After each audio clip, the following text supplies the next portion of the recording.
Hallo und herzlich willkommen, verehrte Zuschauerinnen und Zuschauer an den heimischen Empfangsgeräten. Ihr seht hier heute mein allererstes Interview und natürlich das Beste kommt zuerst, wie man das kennt. Ich habe mir hier eine richtige Legende des deutschen Strongman-Sports rausgesucht. Ach, lieber Gott. So, klein. Ihr kennt ihn, ihr liebt ihn, den Eisensunny, Martin Schulz. Ja, gut, ihr Leute. Schön, dass ich hier sein darf, Enrico. Vielen Dank für die Einladung. Das ist schön, die Begrüßung mal live zu erleben. Ja. Ja, Martin, ich habe gehört, du hättest da einen kleinen Wettkampf in der Planung. Ja, einen ganz kleinen Wettkampf. Soll ich mal ein kleines bisschen darüber erzählen? Ja, genau. Ich muss sogar, als ich das in meiner Story zum ersten Mal hatte, dass ich da antreten werde und so, da haben mich direkt Leute gefragt, gibt es da einen Livestream? Kannst du da schon was zu sagen? Also ist noch nichts in der Planung, weil ich weiß, dass der Dennis mir mal erzählt hat, dass das Livestreamen technisch sehr, sehr schwierig ist. Gerade wenn man jetzt auch Outdoor irgendwo unterwegs ist, muss das ja dann über LTE gestreamt werden. Ja. Und das ist einmal unzuverlässig und zum Zweiten auch unheimlich teuer. Ne? Und das Equipment, denke ich, werden wir da diesmal nicht dabei haben. Ja. Aber Dennis und seine Crew, die werden das bestimmt aufnehmen. Genau. Ja. Sagen wir mal, ich bin ja für unseren Wettkampf so ein bisschen der Mann vor Ort, der die regionalen Connections hat. Ich bin da jetzt gerade ganz viel am Organisieren mit unseren lokalen Sponsoren. Also wir haben 2 lokale Sponsoren und einen schon etwas größeren Konzern, dessen Deutschlandchef aber bei mir im Dorf wohnt und der Feuerwehrkamerad von mir ist. Gell?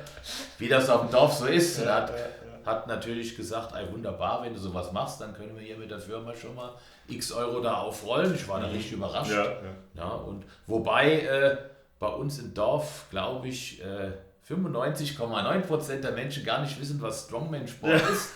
Ich bin da mittlerweile sogar schon ein bisschen am Werbung machen. Ich habe, wenn ich das gerade erzählen soll noch, ist eigentlich ganz lustig. Ich bin nämlich in 2 Wochen eingeladen auf einem Biertasting. Dieses Biertasting hat nämlich irgendwie einen nordischen Hintergrund. Da bin ich gefragt worden, ob ich da nicht im Wikinger-Outfit dann mal ein paar Bierfässer stemmen könnte. Ich denke, das werde ich machen, das kommt ganz gut. Wir haben zwar im Wettkampf keine Bierfässer, aber andere schwer. Ja, da reden wir gleich noch drüber, genau. Ja. Aber Zuschauer sind ja bestimmt gern gesehen. Zuschauer sind gern gesehen.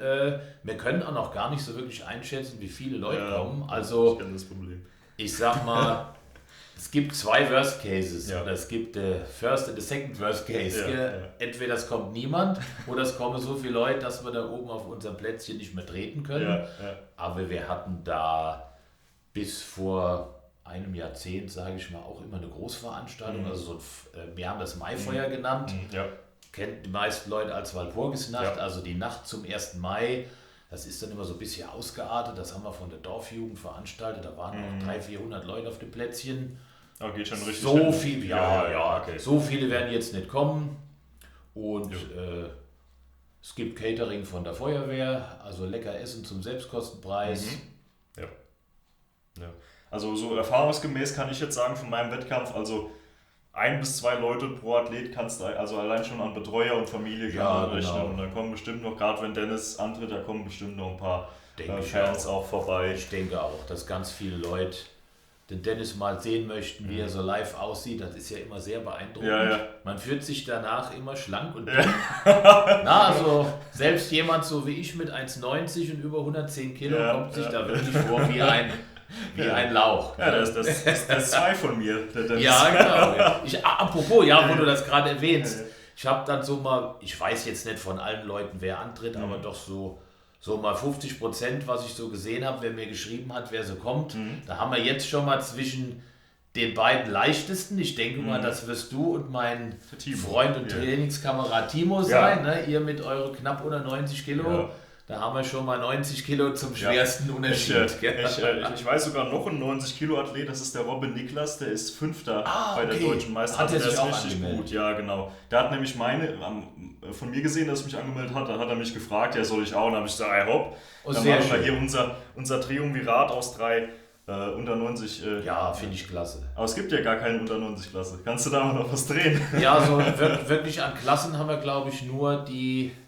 Wie ist es eigentlich? Die offene und klassenmäßig, wir haben die offene und die 105er, weitere Einteilungen wollten wir da eigentlich nicht machen, sonst wird es auch zu viel mit extra Siegerehrung und extra Pokal ich kenne das Problem, ja.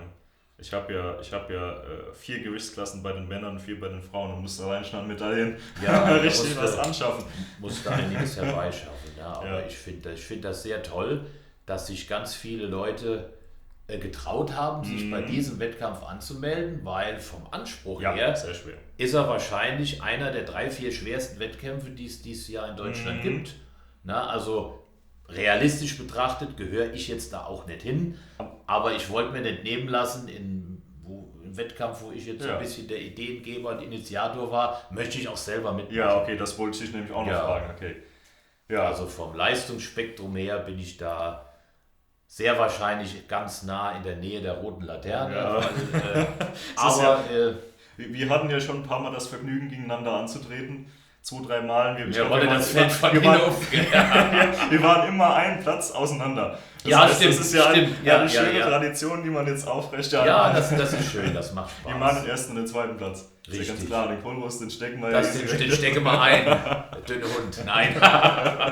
Nicht falsch verstehen als Spaß. Nee. Aber das ist gut, dass du mir, sonst hätte ich dich nämlich noch gefragt, ob du mir die Athletenliste mal schicken kannst, aber du hast die ja dann zumindest noch selbst. Die habe ich jetzt so auch noch. Nee. Also ich glaube, ich kann mir so die Hälfte zusammenreiben, also ich weiß noch von ein paar, also der Manni macht ja mit und der Volker und ich weiß, der Moritz Mader macht noch mit. Also Wahnsinn, was und, allein jetzt hier schon die stärksten 105er Deutschlands, genau. Die kommen schon mal. Ja. Dann weiß ich klar, der Dennis macht selber mit. Auch noch 1, 2 andere Leute aus der Pro League, wer weiß ich jetzt nicht genau, aber ich jetzt so mal den Durchschnitt gesehen habe, wer mich auch angeschrieben hat, den kennen bestimmt auch viele von euch, den Big Morilla. Ja. Großer, schwerer, bärtiger Mann, sehr cool. Sehr guter Bankdrücker, Sehr guter Bankdrücker, ja. Macht jetzt auch YouTube, auch sehr lustig, was er so macht. Ja. Könnt ihr euch auch mal angucken. Ja. Der kommt und also wir sind jetzt mit über 30 Athleten. Ach so, weil es hieß ja in der Ausschreibung nur 20, aber... Ja, es ist ein bisschen... eskaliert. Es ist ein bisschen mit Schließen des Anmeldeportals ist ein kleiner Fehler passiert, aber ist nicht schlimm. Ja. Umso cooler, ne? Dann wird das Feld ein bisschen... Genau. Ja. Ja. Aber ich muss ja sagen, ich finde es ja cool, weil vor ein paar Jahren, da hatten wir in Rheinland-Pfalz ja gar nichts so an Wettkämpfen. Jetzt haben wir immerhin schon mal 2. Ja, wir sind ein bisschen ein schwarzes Loch. Ja. Aber jetzt geht es richtig ab. Ne? Ja, jetzt haben wir meinen Wettkampf und deinen. Das ist ja dann vom Prestige her wahrscheinlich einer der 3, 4 wichtigsten Wettkämpfe dann des Jahres. Ich bin da immer noch ein bisschen selber überrollt. Oder vieles hat sich jetzt zum Selbstläufer entwickelt. Ja. Ich kriege jeden Tag so viele Nachrichten mit Anfragen oder Lob. Kritik eigentlich noch gar nicht. Nach dem Motto, du bist total verrückt. Kritik ist ja immer gut, positiv und negativ, aber jetzt so in meinem privaten Umfeld, die Leute mich kennen, die wissen halt, was Strongman ist, aber selbst im Ort, selbst mein Nachbar, ne, der hat mich halt schon ein paar Mal gesehen, wenn ich mit den Farmer Sandals über die Gas gelaufen bin, hat der Kopf geschüttelt, gekloppt, ne? Und ich denke... Das kenne ich aber auch von meiner Familie, so nach dem Motto, trainier bloß nicht draußen, was sollen die Leute denken? Ja, Mann. Also entweder grüßen mich demnächst mehr Leute im Ort oder gar niemand mehr. Das könnte natürlich auch passieren. Ja. Nein, aber ich denke nicht. Genau. Die Feuerwehrkameraden, die sind richtig hyped, die wollen da auch, dass das läuft. Die wollen natürlich auch Wurst und Fleisch verkaufen. Ja, natürlich. Weil einer der Hauptsponsoren ist unser regionaler Schlachthof. Ja. Gut, sind auch Veggie-Athleten dabei, aber irgendwie ist dieses immer noch so eine Verbindung. Fleisch essen und stark sein passt irgendwie. Ja, ich glaube, da wird sich keiner beschweren. Ich habe denen da erklärt, worum es da geht, haben die direkt gesagt, sponsern wir das. Das fand ich ganz gut. Ja. Also super, ich gucke mal hier kurz auf meine... weil ich glaube, dann haben wir den Anfang soweit hinter uns. Da würde ich gerne noch so ein bisschen die Disziplin durchgehen, denn ich habe da auch noch ein paar Fragen, denn aus der Ausschreibung kann man ja nur begrenzt viel rauslesen. Also ich glaube, das Stone Press Medley, das ist relativ selbsterklärend. Also Stone Press Medley ist relativ selbsterklärend, richtig. Wir haben verschiedene Natursteine, wobei ich 3 davon noch besorgen muss. Es ist gar nicht so einfach, solche großen Flusskiese zu finden. Genau, ja. Es ist einmal gar nicht so einfach, die zu besorgen, zumindest bei uns in der Gegend. Und das zweite Problem ist, wie wiegt man so einen Stein, wenn man das Equipment nicht hat. Ja. Jetzt habe ich aber relativ wohnortnah tatsächlich eine Firma gefunden, die mit sowas handelt. Okay. Mit Steinen. Die handeln mit Steinen, halt mit Dekosteinen für alle möglichen Zwecke, und die haben gesagt, sie haben da auch Eiszeitfindlinge bis zu 300 Kilo und so weiter, und interessanterweise haben die einen Radlader mit eingebauter Waage. Also kann der mit den Stein aufladen und dann sagen, der wiegt jetzt so 2 Kilo. Das ist natürlich praktische Sache. Ansonsten hätten wir mit Zugwaage und so einem großen Haltenetz irgendwie was. Also ich kann es dir mal sagen, wie es bei mir war, und ich kann es dir auch gleich demonstrieren. Das steht gerne. Ich hatte ja letztens den Natural Stone Run auf die Paletten als letzte Disziplin, und die Steine sind einfach hier oben aus dem Wald. Also gehst du 5 Minuten und dann bist du da, wo ich die Steine habe. Nur der schwerste, den ich halt hatte, das ist ein 104 Kilo Stein. Und selbst den, so als Normalsterblicher wie meine Wenigkeit, selbst den Stein aus dem Wald zu holen, ist schon gar nicht so leicht. Ne? Ja, also je nachdem, was du für Equipment hast, Schubkarre oder auch irgendwas. Ja, also ich habe es jetzt in den Traktor geladen, aber du musst ja erstmal... Ja, der musst ja erstmal anheben. Der muss ja erstmal, und dann ist ja feucht und uneben. Also gar nicht so einfach. Also ich verstehe dein Problem. Und ich hatte auch keine richtige... Wir sind hier auf einem alten Bauernhof. Wir haben hier noch so eine alte Kartoffelsackwaage gehabt. Die steht sowas jetzt ist auch ideal. Genau. Und da habe ich die draufgestellt. Das ist ein lustiges. Das ist nicht verkehrt. Das ist dann die Vorstufe zur Viehwaage. Ja. Diesmal kaufe ich mir eine bessere auch für die Athleten. Weil da habe ich die auch auf diese Kartoffelsackwaage draufgestellt. Das ist doch klasse. Das ist ja dann aber auch schon wieder ein Alleinstellungsmerkmal. Ja. Super Sache. Aber wir schweifen ab. Genau. 6 Steine sollen es sein, oder? Richtig. 7? Ja. So viel ich weiß, so viel ich mir aufgeschrieben habe, sind es 6 Steine. Wobei der schwerste Stein vom Wettkampf, da gibt es noch eine Überraschung, das darf ich noch nicht verraten, was mit dem auf sich hat. Da wird dann noch was Besonderes mit passieren. Okay. Und wie wir die Disziplin jetzt terminieren, was als erstes, zweites, drittes, viertes kommt, das kann auch noch variieren. Also die Reihenfolge. Je nachdem, die Reihenfolge, denke ich, ist variabel.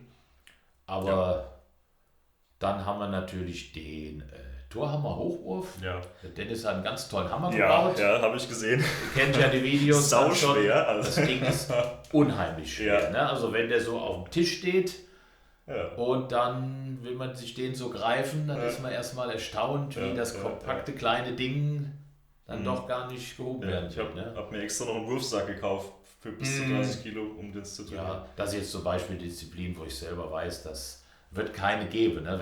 Wenn ich den vielleicht 2 Meter hoch werfe oder 2,50. Ja. Ich bin sowieso im Hochwurf richtig scheiße aufgrund meiner schlechten Schultermobilität. Und so ein Monsterding. Also ich habe in den Wettkämpfen, wo ich bis jetzt war, wo es Hochwurf gab, habe ich den 18er Sack und Steinbruch Cup, genau. Hast du dann nur den ersten geschafft? Oder ich habe nur den ersten geschafft, und beim zweiten habe ich immer die Technik verkackt, weil wie gesagt, genau. Aber 32, noch was Kilo ist schon richtig übel. Ne? Als ich die Ausschreibung gelesen habe und habe gelesen 32 Kilo, habe ich gedacht, okay, für mich so 2 Meter, das ist realistisch. Ja, sowas. Also das ist ja, da bin ich bei. Das sieht nicht sonderlich beeindruckend aus, wenn man dann nur so knapp über Kopf hört. Knapp über Kopf und dann gegen irgendein Brett knallt. Ja.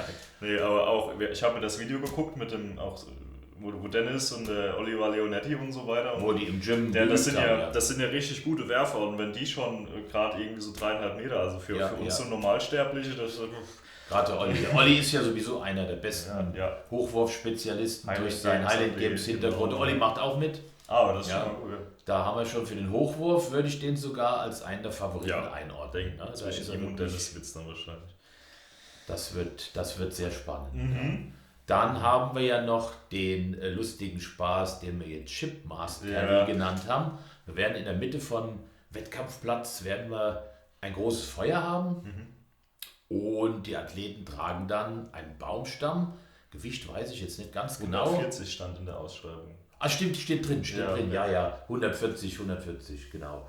Der wird dann auf einer Schulter getragen. Man darf mit einer Hand ein bisschen sichern oder den Kopf dran legen oder so. Ne? Und der soll dann aufrunden mit Gradzahl, ne? Also so wie ich vermute mal, dass wir das so machen, wie beim Conan Wheel, dass man dann einfach mit so einer Gradzahl, was weiß ich, eine Runde und 20 Grad oder so, das dann als Wettbewerb machen. Ja.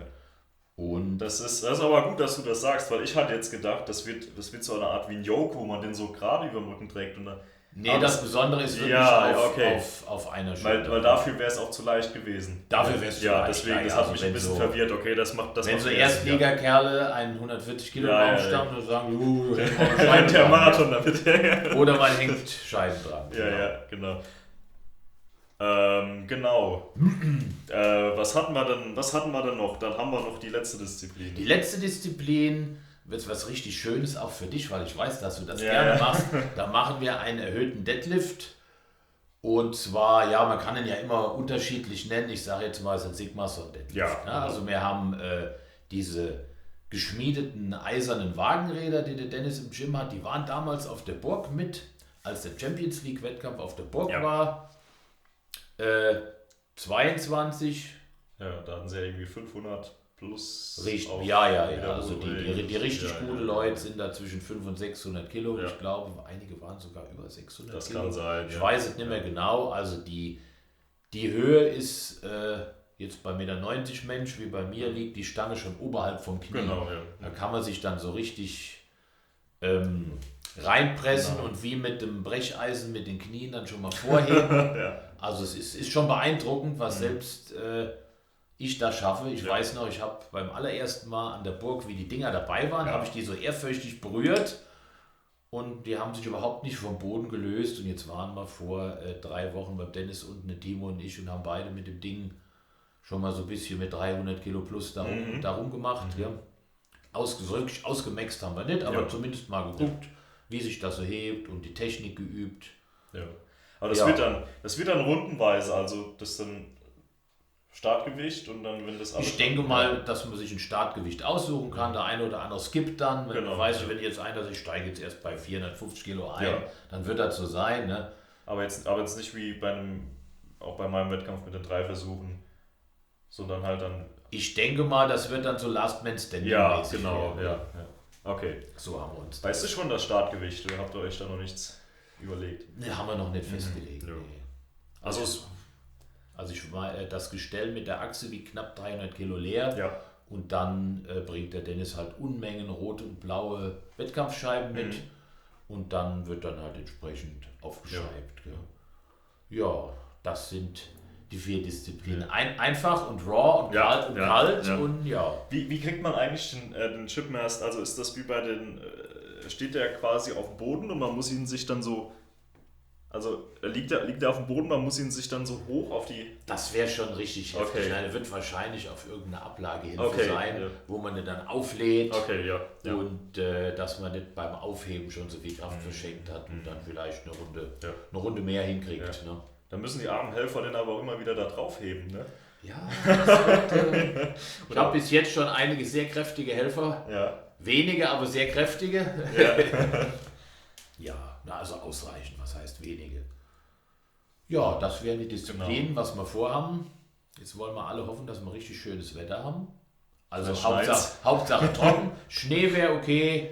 Kalt ist okay, es ist Februar, aber Regen wäre halt richtig blöd. Allein wegen der Sicherheit, auch für die Implements, wenn man die nicht gescheit anfassen kann. Man will keine rutschigen Steine über Kopf drücken. Es sind natürlich auch 2 Kollegen von mir vor Ort. Diesmal machen der Timo und ich nicht der Sani. Da haben wir uns mal ein Pärchen Kollegen geholt, die dann auch mal fürs Team Eisensani einspringen, sage ich. Genau, Ja, super. Dann würde ich dich vielleicht noch, weil mir gehen langsam die Fragen aus, dann würde ich vielleicht noch fragen, denkst du, jemand kommt an Dennis ran oder denkst du, der rennt damit einfach komplett weg? Ja, also ich denke, der Abstand zum Zweiten wird schon recht groß sein, wobei ich halt nicht wirklich genau weiß, wer alles mitmacht. In manchen Disziplinen, denke ich, könnte es knapp werden, gerade Hochwurf. Der Dennis ist ein sehr guter Hochwerfer, wie man an der deutschen Meisterschaft gesehen hat. Letztes Jahr, das war ja dann schon fast deklassierend, als er die ersten 3 Würfe einarmig gemacht hat.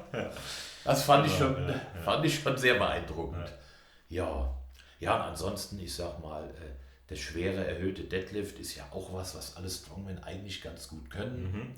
Da werden die ersten 3, 4 sich auch betteln mit Denke auch jenseits der 600 Kilo, wenn sie richtig aus sich rausgehen. Ja. Was natürlich auch für die Zuschauer, für die der Sport komplett neu ist, also das wird eine Erfahrung. Ja.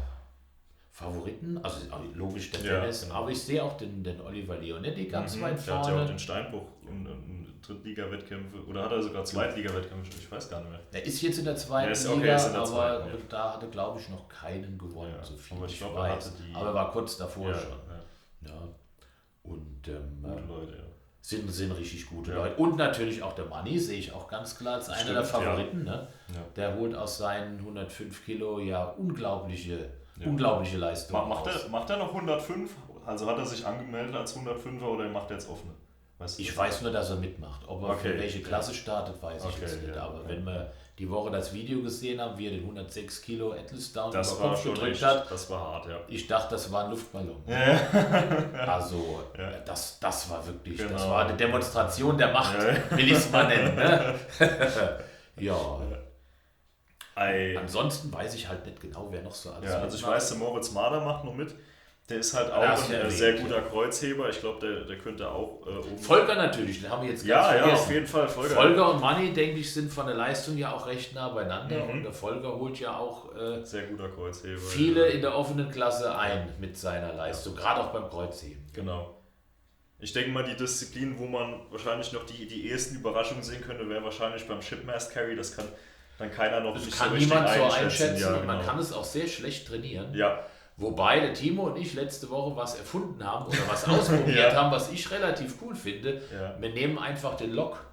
Ach so, und nehmen den Lock, der hat auch ungefähr den Durchmesser. Ich habe den 52 cm Lock von SQ-Mice, das ist ein schöner dicker Trümmer. Der liegt auf der Schulter halt nicht so besonders gut, aber der Baumstamm wird ein bisschen dünner sein. Dann denke ich, wenn man mit was Unangenehmerem trainiert, ist der Trainingseffekt größer. Ne? Das ist ja... Wie sagt der Zitrunas immer, Training has to be harder than competition. Den kann man immer zitieren, passt immer irgendwie. I am very happy. Ja, richtig, genau. Okay, ja, super. Ich glaube, also wenn du jetzt nichts noch hast, dann wäre ich jetzt am Ende mit meinen Fragen. Ja, ist noch irgendwas, was du der Welt überbringen möchtest? Also alle Leute, die jetzt das Video sehen, möchte ich gern einladen, ins schöne Ölsberg nach Rheinland-Pfalz zu kommen. Ich muss auch nochmal revidieren, der Dennis sagt immer, es ist in der Nähe von Siegen, nein, es ist in der Nähe von Koblenz. Genau. Oder sagen wir mal so, der Rhein-Lahn-Kreis bildet ein Dreieck zwischen den Großstädten Koblenz, Limburg und Wiesbaden. So haben wir es in meiner Schule gelernt. Und genau mittendrin ist Ölsberg. Die Lorelei kennen viele Leute, die ist von uns auch nur 15 Kilometer entfernt, aber wir sind nicht am Wasser unten, wir sind oben auf dem Hügel. Ne? Und kommt alle vorbei, es kostet keinen Eintritt, es gibt lecker Essen und Trinken von der Feuerwehr, es gibt eine tolle Show und wir würden uns alle sehr freuen vom Orga-Team, wenn ihr uns da ein bisschen supportet. Ich denke mal, es wird auch Eisenbär-Sachen zu kaufen geben vor Ort, wenn wir das dann noch hinkriegen mit dem Verkaufsstand, auch vom Platz her und so. Und ja, toller Sport wird geboten werden. Auf jeden Fall. Und uns beide sehen ja natürlich auch. Habe ich das überhaupt schon gesagt, dass ich auch teilnehme? Ja, doch, hast hatte du ich. Ganz genau, ja, das wird lustig. Wie sagt der Timo, man wird ganz einfach sterben. Ja, auf jeden Fall. Ihr seht ja dann gleich, wir versuchen noch eine Runde trainieren zu gehen. Genau. Ich weiß gar nicht, ob das dann auf meinem Kanal kommt oder ob das auf deinem Kanal kommt, aber können wir ja gleich noch bestimmt. Ja. Ja. Alles klar, genau. Leute. Okay, ja, vielen Dank für das Interview. Ja, sehr gerne, Enrico. Wir sehen uns gleich wieder, entweder auf seinem Kanal oder auf meinem. Danke fürs Zuschauen, bis zum nächsten Mal. Immer dran denken, never stop lifting. Tschö.